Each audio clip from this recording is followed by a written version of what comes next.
Good morning, everyone. Thank you so much for joining our utility engagement webinar. We will start here in just a couple minutes. I'm going to give everyone some time to join, but thank you so much for joining.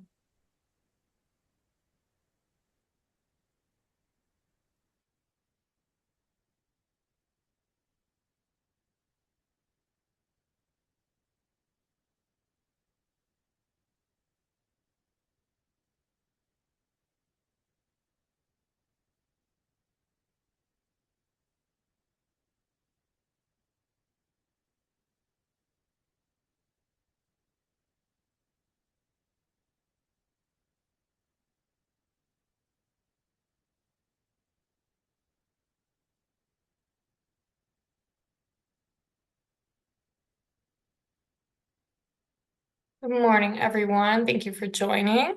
I'm going to give it another minute here to allow everyone to hop on, and then we will get started.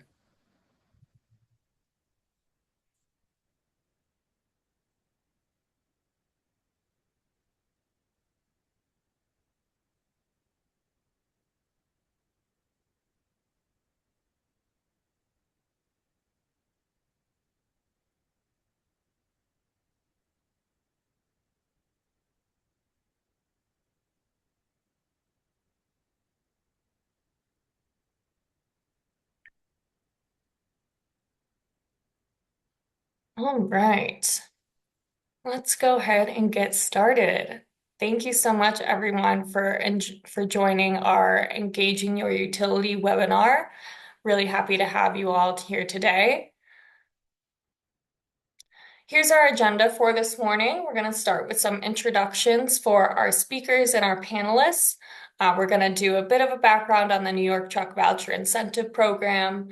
We're going to hear from PSEG Long Island about their Make Ready programs, and we're going to turn it over to the joint utilities to discuss their EV Make Ready pilot and utility engagement.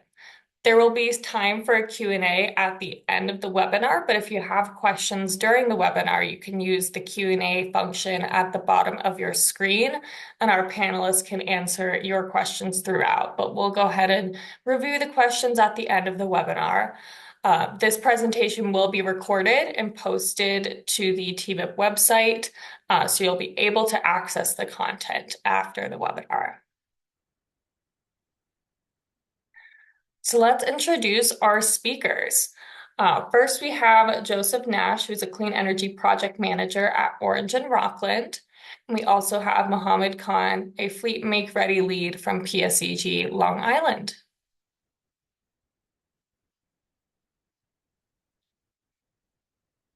We also have several panelists with us today. From Avangrid, we have Christina Ficcia. From Central Hudson, we have Michael Valentino. From Con Edison, we have Jessica Nunzidia. And from National Grid, we have Brian Wheeler. From New York State Electric and Gas, we have Jim Calvoda. So if you have questions for any of our panelists, like I said, you can use the Q&A function throughout the webinar. If you do have a question, go ahead and state the name of your utility so we can direct the correct person to respond to your question. All right, I'm going to turn it over to Natalie Toro with NYSERDA to discuss the New York Truck Voucher Incentive Program. Hey everyone, good morning. Happy Tuesday.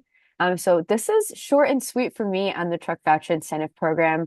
I'm just going to go over, what it is, and then really turn over to the utility experts to discuss how you can intertwine your truck voucher application with your fleet that either you're a representative of the fleet, you're a dealer, and then, how they interact with the utilities and how you can access funds from them. So as everyone knows, the Truck Voucher Incentive Program is administered by the New York State Energy Research and Development Authority, NYSERDA, and we are always in partnership with the New York State Department of Environmental Conservation. I see some of my friends on the phone from there, so hello, welcome, thank you for joining. Just wanted to pop up on here as well. there is the contact for the Voucher Help Center. So we have also folks online from the Voucher Help Center today. Paul and Devin are great coordinators there, and they can also answer questions on Truck Voucher if you have any. Feel free to drop them in the chat. Maybe put up front that it's for Truck Voucher, and we then can attend to that question if you have any questions regarding that. So if you need to email, the email's there. They also have a phone number that operates 9 to 5 Eastern Standard Time. And then there also is my email. If you have any questions, feel free to email me throughout the webinar or after. Next slide, please. All right, just a very brief overview about Truck Voucher Incentive Program before I pass it over to our other panelists. So it is a program that provides funding for 100% zero emission, medium and heavy duty trucks, buses, and non-road equipment. Non-road equipment is new in our program with the relaunch as of June 2025. So the whole point of the program is that it reduces the upfront purchase cost for our purchasers. So the program runs as a dealer reimbursement primarily, unless you are getting a scrappage bonus in our program that's going to be paid directly to you as a purchaser. But our dealers are responsible for the voucher incentive throughout the period of the application. Funding for this is available to public, nonprofit, and private fleets located across New York State. And currently, we have been wildly successful in our applications, which is great. But unfortunately, we are closed for class 3 through 7 applications. So our first funding pot that closed was 3 through 4. And then shortly after, class 5, 6, and 7 was closed as of, I believe, the 27th. So funding is only available for class 8 vehicles. We have quite a bit of funding left for that. And we also have a big chunk of our non-road equipment funds left as well. And I think I'm going to turn it over after this. So next slide, please. All right. Thanks, everyone. Please feel free for Truck Voucher. If you have any questions, put them in the chat. Thanks so much. Thanks, Natalie. I'm now going to turn it over to Mohammed Khan with PSE&G Long Island to review their content.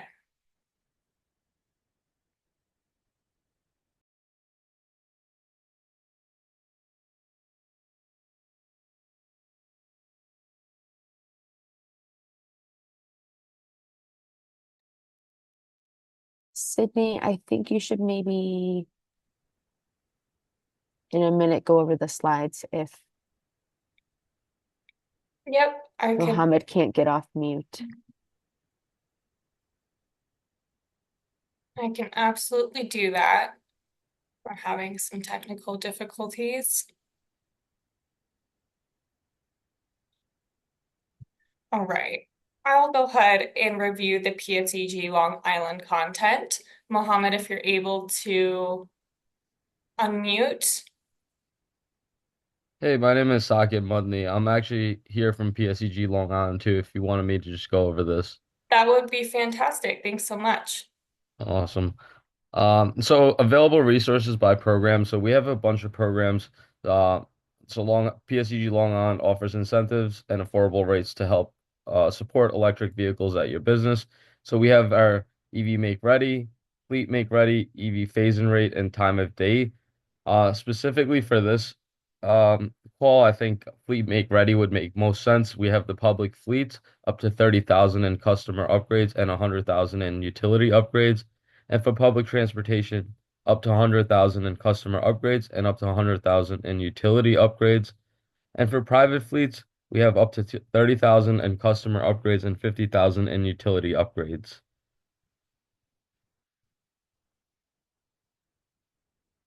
And then as far as the EV phase-in rate, we have discounted rates for commercial EV stations as well, whether you serve customers, employees, or your own fleet. And then we also have time of day, which is EV owners can save automatically on time of day rates plans by charging during off-peak hours. And lastly, the EV Make program, the Make Ready program, we have for level 2 chargers and for DC fast chargers. So for level 2, it's up to 6,500 a port and 20,000 in utility upgrades. With DC fast chargers, up to 45,000 a port and up to 100,000 in utility upgrades. Next slide. And this is the application process flow. So typically you would do the application review and processing after an application is submitted to the TE, which is the Transportation Electrification Team. We'll review it and issue a conditional pre-approval if all requirements are met, which is valid up to 1 year. So typically a pre-approval is valid up to 1 year. And then the second step would be to energize the EV charging station. So construct the EV charging station and have all the components of the make ready completed, including both utility side make ready and customer side make ready. And then the step three would be to close out and verification. So applicants will notify PSEG Long Island that their EV charging station is energized. All closeout documents must be submitted for PSEG Long Island to review, and PSEG Long Island's data aggregator will confirm a connection with the EV charger or chargers. And then the final step is you receive a rebate. So once all the closeout documents have been approved and EV chargers have been verified, payments can be issued. Thank you so much. All right, now I'm going to turn it over to Joseph Nash, who's with Orange and Rockland, a member of the Joint Utilities, to discuss their side. All right, thank you, Sydney. Again, yes, I'm Joe Nash with Orange and Rockland Utilities, but I'm with the e-mobility team, and I am here representing the Joint Utility of New York. We're going to try to speak a little generally today because while all the utilities in New York generally operate the same, there is some nuance to how our programs and processes work. So we have the other panelists here representing the other utilities, I'm sure. That they could help with some of that nuance. And certainly, I will probably say about 1,000 times throughout the presentation that contacting your utility early and often is really the way to go. You want to get in touch with the e-mobility folks, and we can kind of direct you from there. Right. So while you're working with NYSERDA on your voucher program, you're going to be working with utility for both the incentive side and the interconnection side. Incentive side, we're going to get into with the medium and heavy duty pilot program, which is EV infrastructure incentives. And the interconnection side is basically a process has existed forever. If you were ever getting electric or gas from your utility, you would have gone through your new business or new construction teams. And again, we all kind of work very similarly with just some differences amongst them. So I'm going to get into some of the programs. I did want to start with the fleet assessment services only because it's really a great program. It's really a great first step in engaging the utility. Basically, what the fleet assessment does is you come to us as the customer with a basic project scope or maybe even a fully fleshed out project scope. And we're able to give you a super high level snapshot as to whether or not you may need a service upgrade or if the utility is going to need a grid upgrade.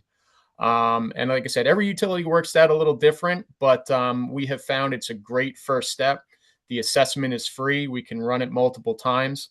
And, we do understand that project scopes change. So running the assessment is a great way to engage us as a first step.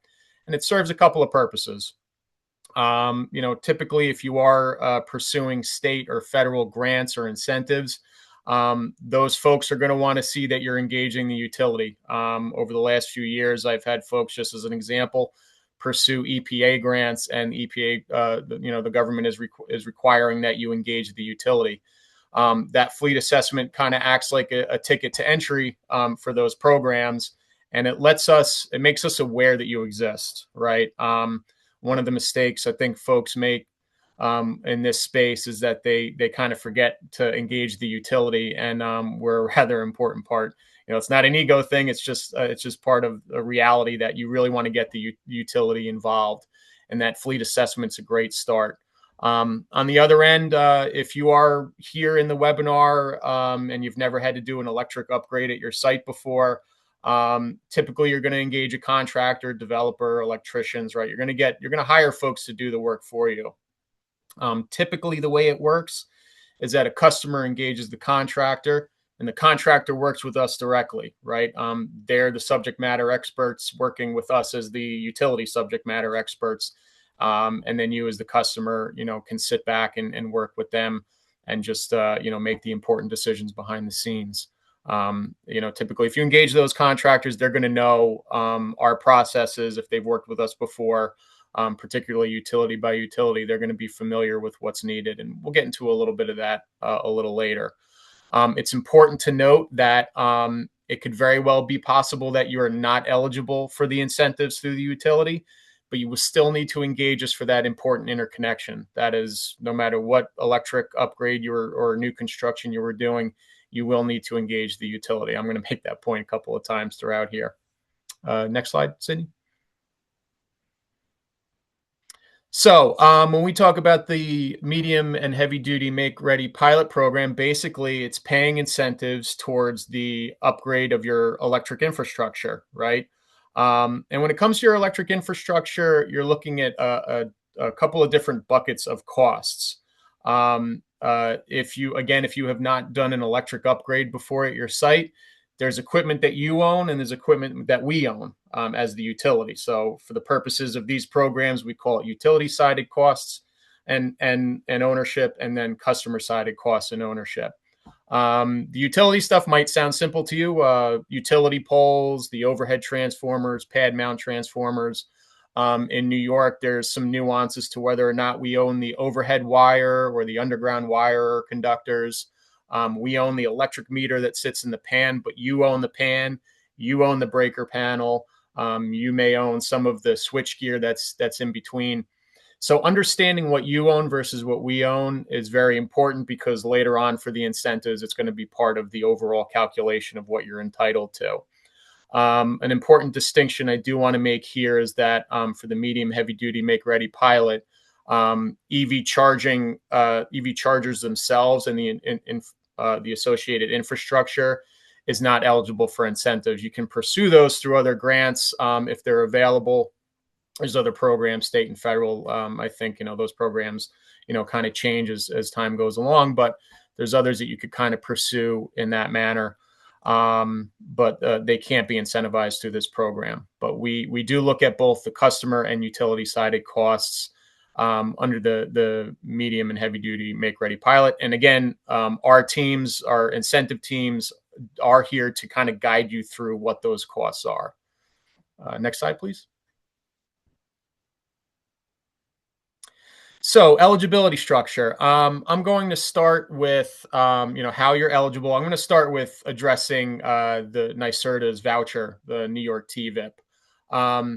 If you had the New York TVIP, you're going to be eligible for up to 90% of the utility-sided costs. If that's all you could do, you can only get the voucher. You'd be eligible for up to 90%. And each utility has a per kilowatt, where we say per kW cap. It varies by utility. So again, contact your local utility in order to kind of go through what that might mean for you. If your site happens to be located in or adjacent to a disadvantaged community, you will be then also eligible for up to 50% of your customer-sided costs. And I know we're throwing a lot at you. Again, and encourage you to contact the utility. We could kind of break up exactly what those costs mean. Typically when we talk to customers, they walk away with a firm understanding about which costs fall under which.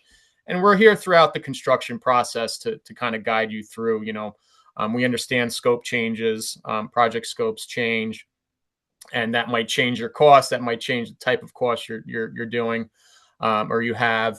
So it's kind of important to keep in touch with us. I am going to point out at the top of the chart that if your site is publicly accessible, you can bypass those other two requirements and get the full, become fully eligible for the program. What we obviously understand is that if you are a commercial fleet operating electric vehicle charging infrastructure, it's unlikely that you will be able to make that publicly accessible. We as the utility are looking to expand possibly how we define public accessibility or change that outright. That's a petition that we've been working on the last few months. So we kind of understand that may not exactly fit with your project scope, but you do have the other avenues that you can follow. Next slide.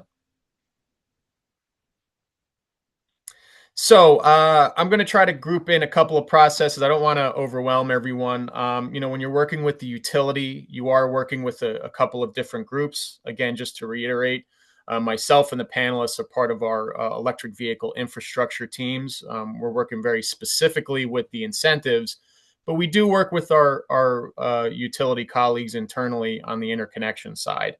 And again, what do I mean by interconnection? If you're building a single family home or a commercial structure or an EV infrastructure, you have to interconnect to our grid. So what you're going to do is you're not only going to apply for the incentives, but you also have to apply to those new construction teams, right? So maybe you've come to us and you've done a site assessment. That's a very high level overview. You're still going to want to go through the full process of the new construction. So you've applied to us for incentives. You've had an initial conversation with us. We know you exist, but now you're ready to go, right? And I've had folks that done fleet assessments and have come back a year later to apply for the new construction, right? They didn't necessarily know what they were going to do. Maybe the scope had changed. Maybe they're engaging different vendors. They're procuring trucks and buses.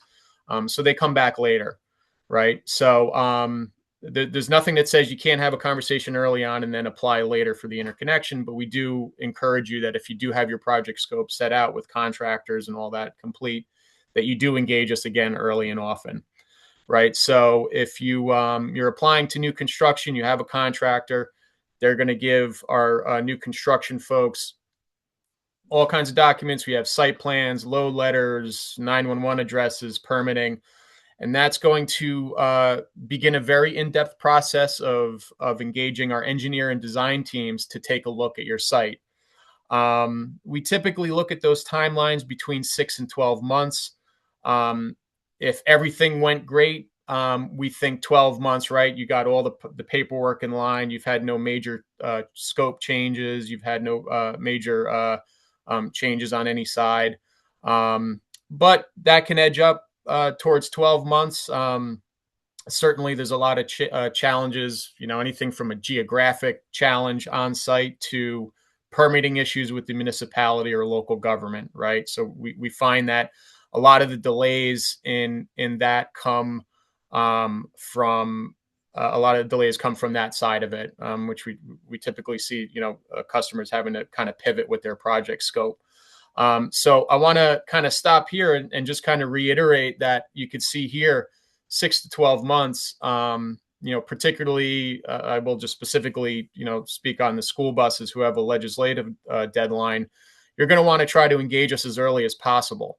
And engaging us early not only allows to kind of, curb some of these delays, but because we know you exist and because we're talking about your electric loads, it allows us to make decisions on our infrastructure, our utility infrastructure, our substation, in order to accommodate future load growth through forecasting.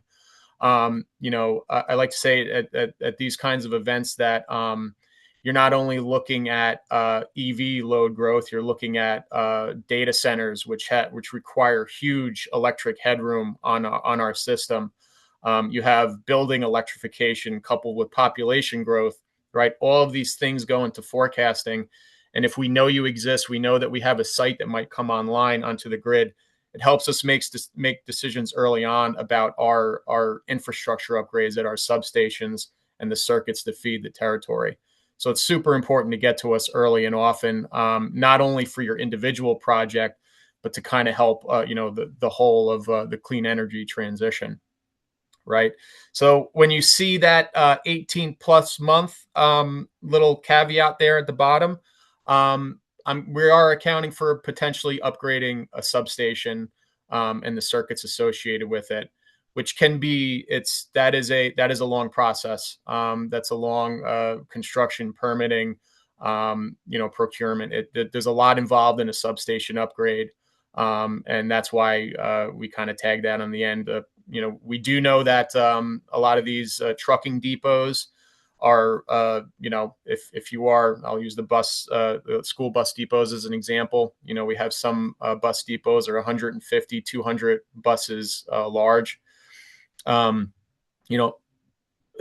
big projects, and it represents a huge opportunity for the utility to have to upgrade the substations to make it work.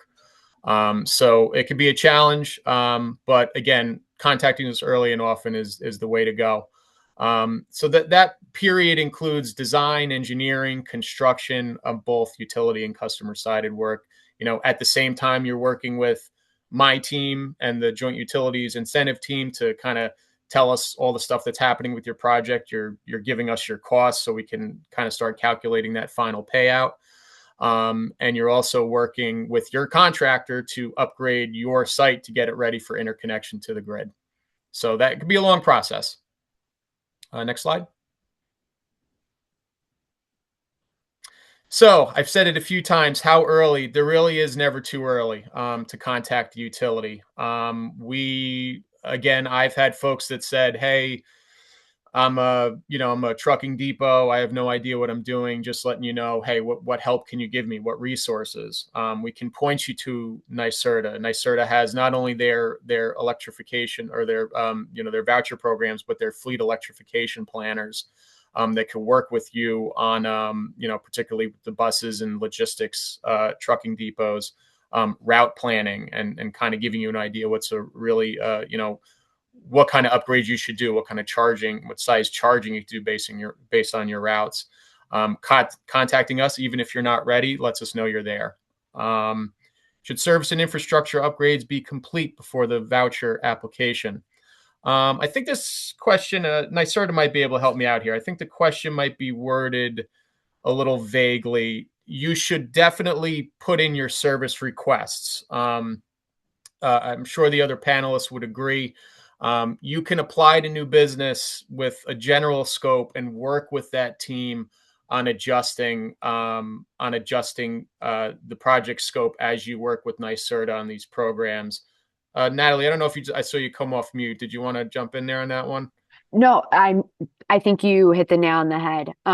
I think that if you need to put in a service request, even while you're beginning to apply to the truck voucher program, that's helpful. Even I think, as you're mentioning, maybe even before that,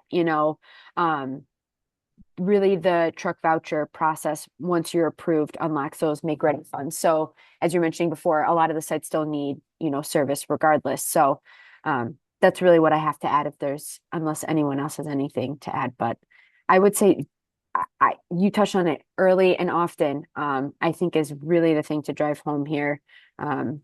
Initiated ASAP. Yeah. Joe, I'll let you finish that out though.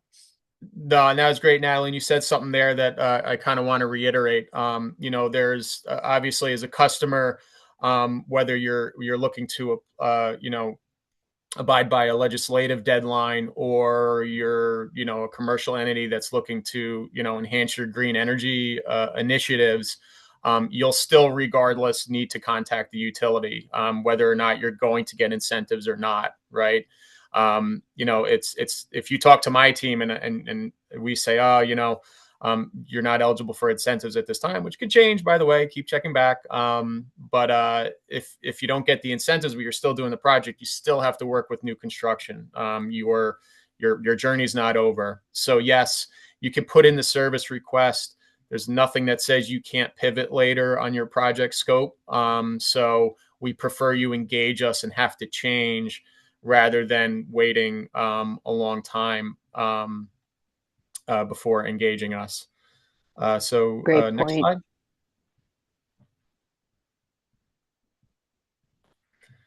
slide. Charger installations done before New York TVIP. A little less my side of it. I don't know, Natalie, if you want to address that. So it should not be completed before the application. So these charger installations would be completed really after your truck voucher application is approved, because this aligns with your potential covering of the make ready side costs. So you would not want to, plan with a contractor or whoever you're working with and install chargers before the truck voucher application and before you engage with your utility. That should be done really, that service request can come, as you're doing the application, the truck voucher application, maybe even before. But really that charger installation aligns with the make ready part. So I would highly recommend that you don't do any installations before you even check to see if you're eligible for make ready funds, because those have to be done concurrently. Am I saying that correctly? That, Joe, they can't come back in for reimbursement, right? The charger installations have to go with the make ready process. Right. Yeah. You'll Yep. want to engage us. Typically, you don't want to get them. You're not going to be able to get them retroactively. Yeah. And again, that's even a greater point to kind of highlight that to get us early and often, right? Because if you then want to apply for incentives and you're like, hey, you did a fleet assessment with the utilities, we can make more of an argument that you engaged us. Absolutely.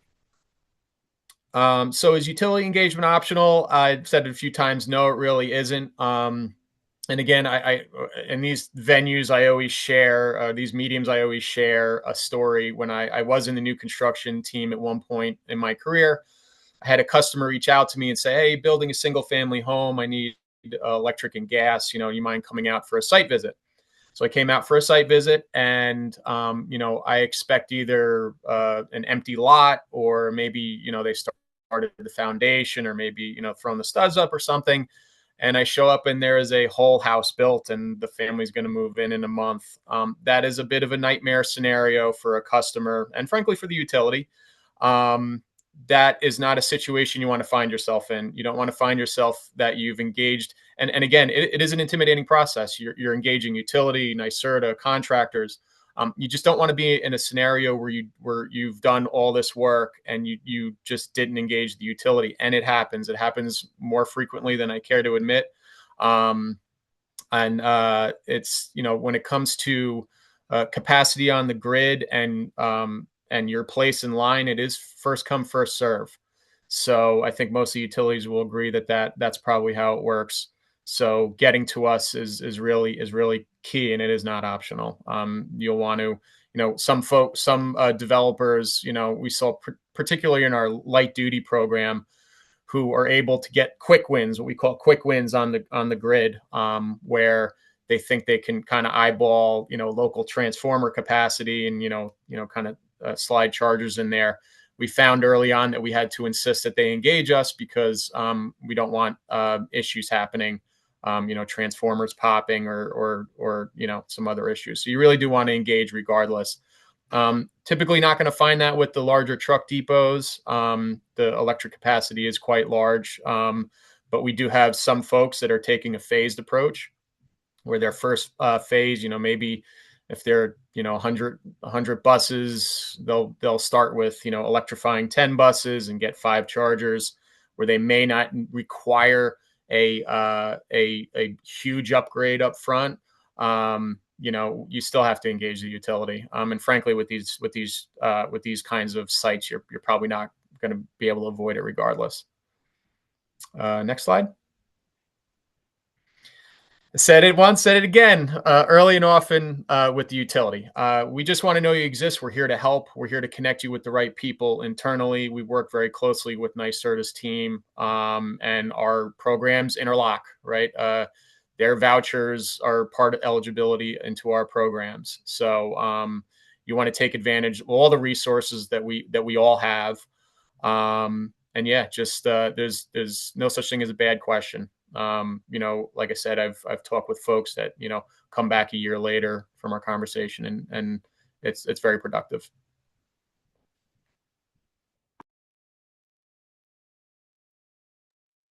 And thank you. No, I think that's all we have. I don't know if the next slide's questions. Oh, sorry. Nope, I missed one. So we do have a bunch of programs amongst the utilities: operating cost relief, managed charging programs. I think PSE&G had mentioned earlier about their phase-in rates and time of day rates. We have managed charging. Basically, it's incentivizing off-peak charging. There's a lot of nuance with those programs. Our fleet assessments I've talked about. We have hosting capacity maps, which basically give you a quick snapshot of substation headroom. That's just basically electric capacity that could be available to you. Those are not live. So again, that's more of just like a FYI, still got to engage your utility on working that out. We have rate tools. Basically, the rate tools can start to inform you on total cost of ownership, particularly when it comes to the utility bills that you might be incurring when you start to electrify your fleet. And LMTIP programs, there's a lot of emerging technology when it comes to these chargers. We're having a lot of conversations about local grid batteries, supporting EV charging. LMTIP are programs meant to help defray the costs of those types of technologies, and it's always changing. So it's good to have those conversations. Next slide. And here's our contact. You could find all the contacts and all of this information on the Joint Utilities in New York website. Again, just find your local utility. You can look for the EV groups on that website. On our individual websites, we have all that type of information as well. All right. Thank you so much, Joe. That was fantastic. Really, really wonderful content. Yeah. We now welcome you all to ask some questions for our panelists. So like I mentioned earlier, if you'd like to ask a question, go ahead and list the name of your utility so we can direct your question to the appropriate panelist. So we will give a moment here and see if we have any questions come up.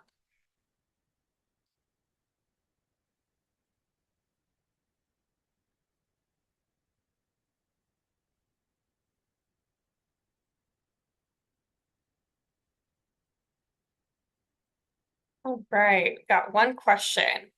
What would panelists suggest for participating fleets who take delivery of TVIP-funded vehicles before grid improvements are ready to power their chargers? That's a really fantastic question. I'm going to turn it to Natalie to start us off.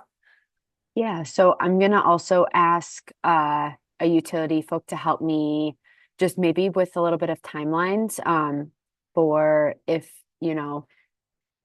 for me on my side, as long as you are approved in the truck voucher program and you take delivery, I, from my end, would not see why you would not be still eligible for make ready funds, but I'm going to pause and let my utility friends jump in. Are there any timelines that folks should be aware of if they do take delivery of their TVIP vehicle, before they're ready for those upgrades? Do you have maybe any suggestions for interim steps?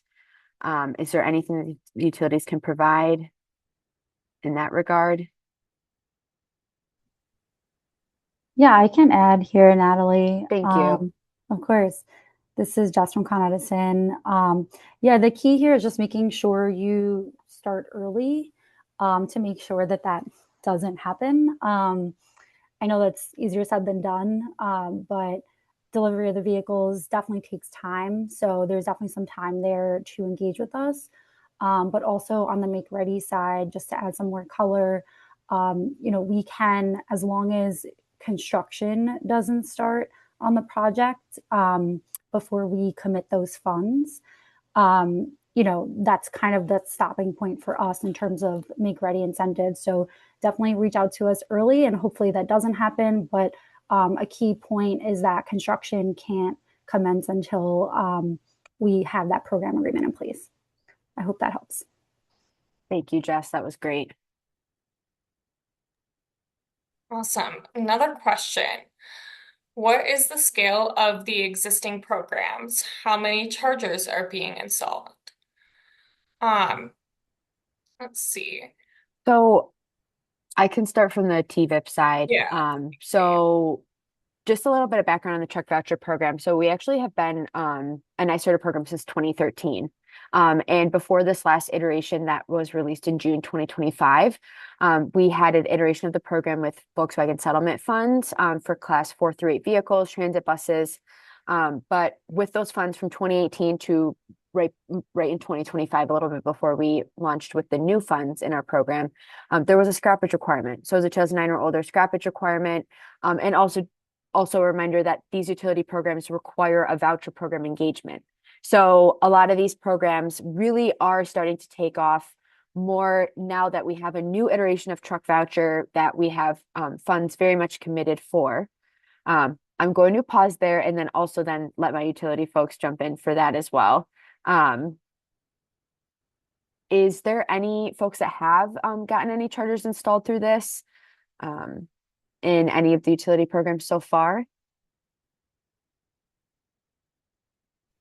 Hi, this is Mohammed from PSCG Long Island. Sorry, my Wi-Fi crashed earlier. No worries. Thanks for We, jumping on. oh, no problem at all. Thanks for having me.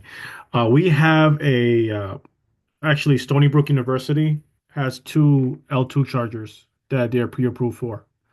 So they're doing that for their fleet. We also have a school district that's also pre-approved. But for now, we have two L2 chargers.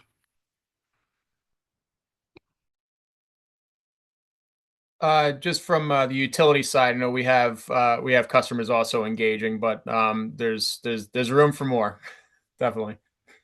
Yes. Yeah, I'll echo with Joe. It's like, hi everyone, this is Mike Valentino from Central Hudson. We do have we do have room for growth with the pilot program. Um, you know, not necessarily going to share utility by utility stats per se, but I would say each of the utilities um has committed less than 10% of their budget so far.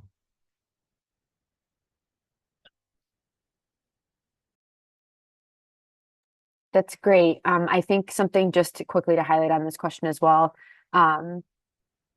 is that these programs are really open and available for you folks to take advantage like right now. So, if you are a truck voucher participant, like please reach out like ASAP if you have not already. I have heard from some of the utilities that some of the truck voucher applicants have begun to reach out. So that's great. Let's keep that momentum up because this money is really unlocked for you like as we speak, and we are sitting at the edge of our seat, like waiting for you to take advantage with this voucher program. So please, reach out with that. And I will leave that question. Sydney, if you want to. Yep. Thank you, Natalie. Yeah. We had someone ask if we will share the slides. So the recording and the slides will be posted to the TVIP website. Takes a couple weeks to get it uploaded, but in the meantime, we can send out a recording to our attendees today. So you will get the content. You'll have access to the content after the webinar. Yep. And then we have a question. Are Class 8 vehicles the only vehicles available for the incentive program? So as of right now, Class 8 vehicles and non-road equipment are the two funding lanes that are still open. Class 3 through 7 funding has been fully subscribed.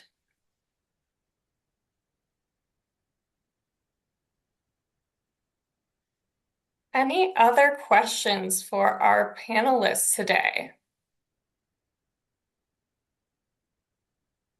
Hey, this is Vinny Rashika from Con Edison. Natalie, I just wanted to also maybe clarify that there is still the off-road funding too beyond Yes. Class 8, and utilities can support projects with TVIP vouchers for the off-road side as well. Yes, Vinny, great point. I'm going to reiterate that one more time. We have a lot of money left in non-road equipment in the truck voucher incentive program. It's a new funding stream for us. And with that, yep, Vinny, you're absolutely right. You can unlock make-ready funds. So even if you don't have on-road vehicles and maybe you have some equipment on your lot and you want to come and get a voucher, reach out because we can also support you in that. Absolutely. I see a lot of familiar names on this list of participants. So thank you everyone for joining.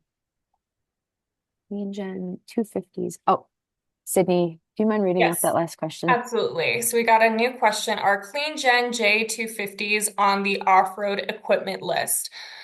So there is a list on the TVIP website of all currently eligible non-road equipment and vehicles, but Natalie, I'll let you jump in there too. So off the top of my head, I'm going to say no, based on just me thinking and recognizing that name, based on my approvals, but I'm going to let the Voucher Help Center actually just drop a link into this and answer to confirm. And It if it is not an approved equipment yet. Thank you, Paul.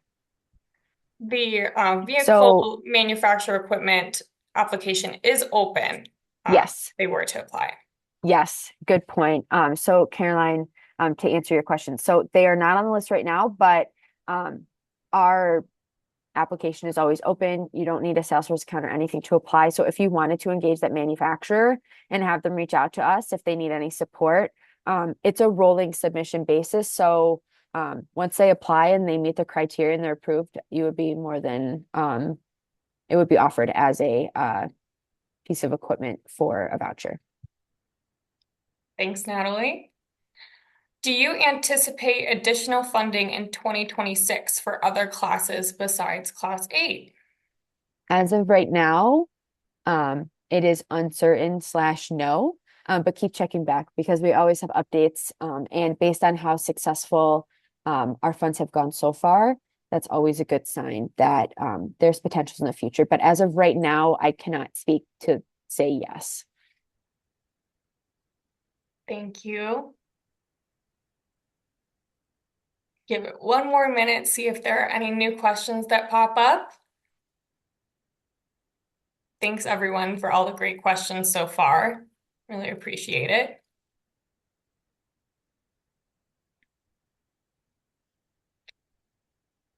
All right. Gonna go ahead and wrap us up for today then. So we have some links up here. The TVIP website and the Voucher Help Center, you can contact them with questions about your TVIP voucher anytime via email or phone. They're open Monday through Friday. Very responsive. They're the experts and they'll get you the answer that you need. They're 100%. fantastic. Yes. The Joint Utilities of New York, so the JU website is here, and you can contact the general JU email address here. And PSC&G Long Island, who also joined us today, their website, EV website is here, and you can contact them directly as well. Thank you everyone so much for joining us today. Really appreciate it. And I'm gonna actually, oh no, my screen doesn't want to let me go back. But I'm going to wrap us up and say again that the content will be shared on the TVIP website. The contact information for our panelists will be available, and you can reach out to them anytime. Thank you so much. Thank you, everyone, so much. Reach out early and often, and have a good Yes, day. absolutely. Thanks, everyone.